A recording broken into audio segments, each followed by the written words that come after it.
Hi guys, I'm Adam Wilborn from WhatCulture. He's Phil Chambers from WhatCulture, and we are here to tell you what went down at WWE Fastlane. And a sort of Cliff Notes version of it all, Phil, is we may well be getting the triple threat match some people have fantasy booked for the Universal Championship. Roman Reigns, still champion, versus Royal Rumble winner Edge, and the man who got screwed out of it tonight, Daniel Bryan. The Fiend is back, and in general, this pay-per-view went kind of as expected. Is that fair? Yeah, I think so. Main event obviously was the best thing on the night. Drew McIntyre versus Sheamus obviously had a really good match because that's just what they do these days. And the Fiend is back and meltier than ever. Yes, in terms of his horror gimmicks he's cycling through, he's very much Freddy Krueger right now, yeah. But we will get to that in due course because we have to start. Normally, I just sort of go, as this happened on the kickoff show. But gotta talk about it. Big things happened, yes. They had the United States Championship match. Riddle defended his United States title against Mustafa Ali in actually a really enjoyable match. And Riddle hit a second rope Bro Derek. Yeah, second rope Bro Derek for the pinfall victory. And then that was it. That was the implosion of Retribution. I'm trying to keep it down. It's late. The most Retribution thing ever. Retribution splitting up on the kickoff show. But yeah, Reckoning, is that her name? She walked out, followed by Slapjack. Yeah. And then T-Bar and Mace double choke slammed Mustafa Ali. Poor bastard, Phil. Yeah, I mean, they end the story the way they started it, not caring about it whatsoever. And not on pay-per-view, really. That's kickoff. Not on pay-per-view, on a kickoff. You got the double choke slam type thing from T-Bar and Mace, and that's that, I guess, the end of the Retribution. Whatever. I guess we'll move on. Because the first match on the show was Bianca Belair and Sasha Banks teaming up to face Nia Jax and Shayna Baszler. And this pay-per-view wasn't off to a great start because this was pretty much exactly what you were expecting it to be. Something that they'd booked themselves into a complete corner and they couldn't get out of it. So we had shenanigans. Reginald was at ringside. We got distractions. And it was just an absolute mess, and it ended up with the women's champion Sasha Banks getting pinned by Shayna Baszler from a roll-up from a distraction because of Reginald, and then it just got worse. The story of this match was two teams who just can't bloody get along, and it was Nia and Shayna who could slightly get along more, even though Nia was not even looking at Shayna Baszler as they recapped her kicking her in the face on SmackDown on Friday night. Yeah. But yeah, it was inexplicable again. Like you say, Phil, that they even booked this match. How have you messed up the build to Sasha Banks, SmackDown Women's Champion, one of the most over wrestlers and one of the most talented and showcased wrestlers in 2020, and Bianca Belair, who won the Women's Royal Rumble, just was a standout performer, and they just bollocksed it up from there. And then the finish of this, you had Sasha who had Shayna in the bank statement. And obviously Bianca Belair does the thing where she jumps over the pile to stop Nia Jax from getting her up. But it's Nia Jax, so she shoves her back into Sasha. Sasha sees this happen and then goes like, "What are you bloody playing like, you bloody rookie? Oh, you know what you do." Sasha, you've been involved in stuff like this before and you watched it happen. Anyway, in the midst of all this, Shayna rolls her up. Nia Jax holds onto Bianca Belair's leg so she can't break up the pinfall. And yeah, your SmackDown Women's Champion gets pinned. And then they have a bit of a fight because they can't get on, and you're a rookie. Why did you do this to us? And Sasha slapped Bianca. She went for it. So I guess we're kind of getting the heel turn from Sasha, which they should have done quite a long time ago. And hopefully we can just get Nia Jax and Shayna Baszler out of the way of this and just let Sasha Banks and Bianca Belair do their thing, because that in itself is great. Everything else that WWE have surrounded it with is terrible. Let's talk next about friend of the channel, Big E versus Apollo Crews, the Intercontinental Championship match. I didn't see the finish of this, if I'm perfectly honest, because it kind of came out of nowhere. Yeah, this was unfortunate. It was a really short match. It was hard hitting at the beginning. And I was quite looking forward to this because the build's obviously been absolutely fantastic. But we kind of went into this knowing they were probably going to stretch this out to WrestleMania, and this is how they did it. Sort of Apollo Crews went for a little small package roll-up, and they tried to do the thing where they reversed the pressure on the roll-up so it rolled around, and Apollo Crews' shoulders were on the mat at the end of it, but Big E didn't quite get it all the way over, and then the referee started counting, I think, a bit too early, even though Apollo Crews' shoulder wasn't fully down to the mat, and then Big E kind of adjusted to bridge it and push his shoulders to the mat, and it kind of looked like the referee counted to 4 by the end of it, so it's a sloppy finish that has kind of mired this fantastic build that they've been doing. But I guess the main talking point came straight afterwards, because Apollo Crews obviously wasn't having any of that, so he attacks Big E at the end of it. He did hit him with 3 angle slams and stood tall at the end, so it does look like we're carrying on this feud to WrestleMania, which I'm sure will be a much better match and a much better showcase and a much better stage for this to be on, because they've both been absolutely fantastic in the build to it. It's a little bit unfortunate that we had this kind of bump in the road, bump on the fast lane, funnily enough, on the road to WrestleMania. Well, speaking of taking things to WrestleMania, maybe less so with excellent builds and potentially excellent matches. Braun Strowman and Shane McMahon. It's been on again, it's been on again, it's been off again, it's been on again. They were talking about it in the kickoff, but they were like, oh yeah, but Shane injured his leg attempting a flying knee in training earlier on today. Okay. Basically, he came out of the trainer's room, he had ice all over his knee, and he had a word with Elias, who was, I don't know, I couldn't care less. I don't even want to talk about it. They were in the ring, and Shane went, anyway, before you get to do your song, you're replacing me tonight against Braun. Braun came out. Braun murdered Elias in 5 minutes. Shane just disappeared, so Braun couldn't get his hands on him. I thought he was injured. He was literally in the ring as Braun Strowman was walking out, but whatever. They're going to WrestleMania. I think Dave Benson Phillips is going to be special guest referee if we can get him. Who bloody knows? Who cares? I don't care, Phil. Do you even want to talk about this? Nope. Let's move on. Okay, let's move on. Seth Rollins and Shinsuke Nakamura, which, not in the same way, was kind of a nothing match, though, because we all know it's about Seth Rollins and Cesaro at WrestleMania. It was a nothing match in terms of the stakes, but these two did really well together. I thought they produced a really enjoyable, entertaining match. But we all knew that Seth Rollins was going to win with the curb stomp at the end, although he did it with an added new move to his arsenal, Phil. But yeah, he did this kind of, he went for a kick and Shinsuke ducked it, but he kind of hooked his leg as he was doing it over Shinsuke's leg, and then used that to stand up and do this big spinning back kick, and it just looked really good. Looked great, yeah.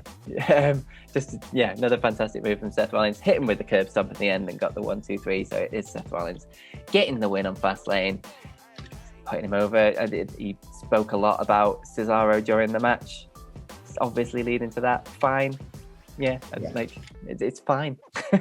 Right, let's get into the meat of the evening. And let's start with the first title change of the night. What? Yes. Eric Bugenhagen, a.k.a. Rick Bugs, a.k.a. I think John Normal or something he was called. Something I can't like that, Joe. Me and Phil were more concerned by going, is that Eric Bugenhagen, the legend of NXT who they never seem to use? Yeah, he rolled up R-Truth as part of an Old Spice commercial to win the 24/7 championship. Yes, R-Truth immediately rolled him up. He didn't even roll him up. He accidentally pinned him whilst trying to pick up Old Spice, wasn't he? Well, that's what he was trying to do. R-Truth was hiding in a pile, a display of Old Spice, and Akira Tozawa, I also said Michael Nakamura, Akira Tozawa came in and was talking about wanting R-Truth, and then R-Truth kind of just handed him some Old Spice through the thing, and then he sniffed his arm or something and could tell it was R-Truth, and he was like, R-Truth, and pulled him through the Old Spice thing, and then R-Truth was on the floor. Bugs slipped on all the Old Spice cans, landed on top of him. A referee was there, so he counted it. And then afterwards, R-Truth rolled him up and got the 1, 2, 3. So R-Truth is 2 title changes, and R-Truth is back to being your 24/7 champion. At least Rick Bugs has had a title reign. And great to see him again. Right, let's talk. It popped us. Let's talk instead about Drew McIntyre versus Sheamus. I mean, copy paste the takes we've had for the last 3 weeks on the Raw review. These two just love beating the crap out of each other, don't they? They really do. We were talking about on the stream about how long it takes for Sheamus to get welts, and boy, howdy, did he get a lot of welts. They started this by chucking about 8 kendo sticks into the ring, along with God knows what else. But yeah, they just beat the crap out of each other. They battled around everywhere. There was a fantastic bit where they were battling around the Thunderdome, and Drew just hurled Sheamus through the Thunderdome screens, and it all collapsed and went up in a big pile of sparks and things like that. Take notice, AEW. But yeah, it's just a fantastic beefy battle between two boys. They just love beating each other up. Yeah, they love just doing, like you say, Drew hoyed Sheamus through the bloody television screens. You had them getting super suplexed just on the outside, on the concrete. All over on the concrete. Sheamus hit a white noise on Drew McIntyre off the barricade through a table, and that's when I forgot that it wasn't false count. Anyway, thanks for reminding me. Why isn't he pinning him? Oh, yeah. And then when they got in the ring, Sheamus grabbed a bit of what was left of the announce table to bring in to lay Drew McIntyre out on it. But McIntyre reversed it. Future Shock DDT on that. Claymore, 1, 2, 3. Drew McIntyre. Oh, he was selling his back. I love that. And he went, bollocks to it. He's got a real emphasis as he heads towards that WWE Championship match. I mean, it's a shame because we were saying this throughout, like, Sheamus deserves some real recognition for what he's done for Drew McIntyre in the last few weeks in particular, in terms of just re-establishing him as this absolute killer going on to, like, it's such a hoss battle between Drew and Bobby, and I don't think it would have been the main event of night one at WrestleMania that I suspect it may well be had it not have been for what Sheamus has given to this. But great match yet again between these two, Phil. Yeah, absolutely. It's like every time they get in the ring together, the chemistry they have, and just the fact that they're just fine beating each other up. Like, they hit so hard and it just makes the match every single time. It's really, really good, really entertaining. You can't go wrong. Speaking of can't going wrong, is that how you segue into this? Yes. It was Alexa Bliss versus Randy Orton. And I think the main takeaway from this is that Alexa Bliss now holds a pinfall victory over Randy Orton. It started off. It's either that, Phil, or it's Byron Saxton's call of, didn't quite get all of that fireball in Randy Orton's sodding face. Yeah, there were obviously a lot of shenanigans throughout it. It started off with just Alexa Bliss kind of taunting Randy Orton, doing her laughs in the corner and things. He tried to run at her, but she moved out the way and he hit the corner of the ring post. And then, there was a fireball that she chucked at his face, but didn't get all of it. And they said that Randy Orton blocked it, like he can block a fireball screaming at his face. Don't forget the Truman Show spot where she somehow managed to make the lion ring nearly fall on him. And she's just like, oh, sorry, the sky is falling. It was ludicrous. Anyway, it boiled down to they both were in the ring, and then the lights started going down again, obviously. And from underneath the ring, there was fire, and there was a hand, and the hand was all melted. I love it. And the Fiend came up out of the fiery pits of the ring. And he's gone full. He's just melted Fiend. He's got a new mask. It's all fiery and melty and Freddy Krueger-y. Basically, if your child has got a piece of Fiend merchandise and now has seen this and gone, well, I want that instead, hoy it on the barbecue over the summer, and you'll be good to go, basically. Yeah, he's just melted. He looks like Freddy sodding Krueger. Yeah. He came up, obviously Randy Orton sold like he'd seen a ghost or whatever. Alexa, I believe, pushed him into the Fiend. Here's Sister Abigail, and this is my favourite point. Here's Sister Abigail, and then put him down, obviously. And Alexa Bliss came over, straddled him, right? Okay. And the referee, who just watched this happen, right? I'm fairly certain, I'm just looking at the Wikipedia page, it wasn't like no DQ or anything. No. She just watched an undead, crispy Fiend hit a bloody Sister Abigail. And he went, yeah, that's all in the rules. 1, 2, 3, Alexa Bliss wins. What? Okay. If you're dead, can you really interfere in a wrestling match? I guess that's the philosophy we're coming out here. Let's get to the main event, though. Roman Reigns versus Daniel Bryan for the Universal Championship. Now, this went 30 minutes, and I've mixed reaction to this, especially the early part and especially the very, very end of this match. You and I just loved Daniel Bryan at the start of this match. He was wonderful. Yeah, he's just so good when he gets in this form, and you can see it in his face. He's just having the time of his life. Like, he loves it. He was just there taunting Roman Reigns, just trying to get him to come in. He was going in for like leg locks and arm hooks and just out wrestling him and just like laughing at him the whole time through, as you could just see Roman Reigns getting steadily more and more and more angry at Daniel Bryan, until the point where he just had to lash out and just take him down and just start pummeling him just to get control of the match, because Daniel Bryan was so in his head. It was just such a perfect start to this, especially from the way they were building it up with like the contract signing and stuff. It's like that segment of the contract signing where Daniel Bryan was just mocking Roman Reigns to the point where he was like, "God damn you, son of a bitch, I'm going to sign this and do this." It was that, but in match form, and it just worked so well.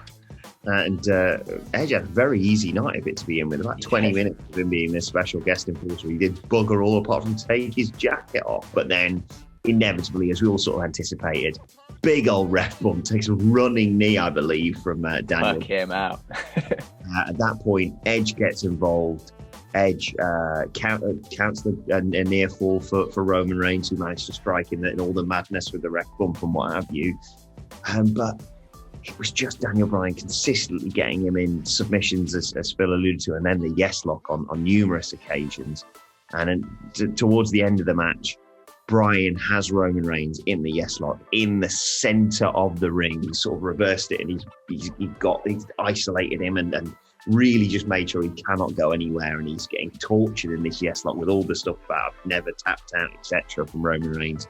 It looks like he may well be just about to, and who should arrive when, as Phil Chambers dubbed him, Scrappy Do himself, Jey Uso super kicks Edge, attacks Daniel Bryan, goes to get a chair to just end this whole conversation of this match. But Daniel Bryan attacks him, hits him with a running knee, breaks a chair over his back, and decides with the chair, blood coming from us, great visual of Daniel Bryan, goes to attack Roman Reigns, who gets out of the way. He twats Edge with the chair, whoops a daisy, never mind all that bollocks. He gets Roman Reigns once again in the yes lock. Roman Reigns, I mean, you talked about it yourself, Phil, his facials here was sublime. Yeah, he sold this so well. You could just see the sort of change of look in his face from like desperation of trying to get out to just that sort of realization of, oh my God, I'm trapped in this, to the just sort of life fading out of his face, just all the way through. He's just selling it perfectly, to the point where he was like almost passed out, almost fading, and he just got the slightest of little tap outs on Daniel Bryan's hand that was around his face. And it was just that visual of Roman Reigns, like he has absolutely nothing else that he can do, but this like pathetic little tiny tap out is going to be played in video packages all the way through to this WrestleMania match now, because it was just absolutely fantastic. But that wasn't the finish, because Edge got up. He was very annoyed at this situation. He smacked Daniel Bryan with a chair. He smacked Roman Reigns with a chair. He went back and smacked Daniel Bryan with a chair again. And he threw the chair down, screaming at them, talking about, "This is my moment, this is mine," and stormed off out of the arena. Roman Reigns managed to get on top of Daniel Bryan. Another referee had run in, because the other one was still dead on the outside from the running knee. Counts the 1, 2, 3. Roman Reigns wins. Still your Universal Champion, but we have to be leading towards a triple threat now, because you don't have Daniel Bryan in this match. I don't know what's going on. No, I get it. Edge is the ultimate opportunist, but I understand the mixed emotions around this. I know some people were saying, it was really well booked and what have you, and some people were saying, it's typical bloody selling us down the river. I think the thing is, like I said, Fastlane, we all sort of knew.